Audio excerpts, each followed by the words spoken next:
2 दिवसांपूर्वी नाशिकच्या मुंबई नाका परिसरात उद्घाटन झालेलं महात्मा फुलेंचं स्मारक आता वादात सापडलेलं आहे। स्मारकावरील वित्त विना शूद्र खचले ही महात्मा फुलेंच्या अखंडातील ओळ गायब आहे। या वादानंतर अखंड काढण्यात आलेला आहे। 28 तारखेला मोठा गाजावाजा करत सरकारच्या हस्ते या स्मारकाचं उद्घाटन करण्यात आलं होतं। स्मारकावरील अखंडच काढण्यात आलेला आहे।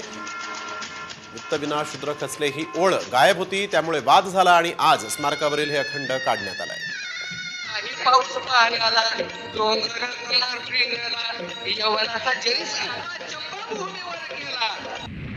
नाशिकच्या मुंबई नाक्यावर मागच्या शनिवारी मुख्यमंत्री आणि दोन्ही उपमुख्यमंत्र्यांच्या उपस्थितीमध्ये महात्मा फुले आणि क्रांतीबाई फुलेंच्या पुतळ्याचा लोकार्पण सोहळा पार पडलेला होता आणि या स्मारकाच्या मागे महात्मा ज्योतिबा फुले यांच्या अखंडातील काही ओळी या ठिकाणी लिहिण्यात आलेल्या होत्या। त्यामध्ये विद्येविना मती गेली, मतीविना नीती गेली, नीतीविना गती गेली आणि गतीविना वित्त खचले अशा पद्धतीच्या या ओळी या ठिकाणी लिहिण्यात आलेल्या होत्या। मात्र यामध्ये या महात्मा फुले यांच्या अखंडाशी छेडछाड केल्याचा आरोप काही फुलेप्रेमींनी केलेला होता आणि त्यानंतर आता या ओळी ज्या आहेत त्या या ठिकाणाहून काढल्या जातात। हा सगळा प्रकार जो आहे तो लक्षात आल्यानंतर आता ही जी नावं किंवा या ओवीतले जे अखंड या ठिकाणी अशा पद्धतीने लावण्यात आलेले होते ते संपूर्ण आता या ठिकाणी काढले जात आहेत। कामगार या ठिकाणी काम करत आहेत आणि हा संपूर्ण अखंड जो आहे तो आता या ठिकाणी काढला जातोय। मात्र ज्यावेळी हा अखंड या ठिकाणी टाकण्यात आला, लिहिण्यात आला,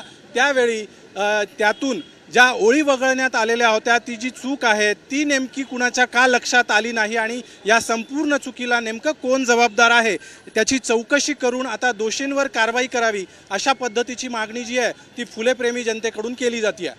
कॅमेरामन प्रवीण काळबांडेसह अभिजित सोनवणे, साम टीव्ही, नाशिक।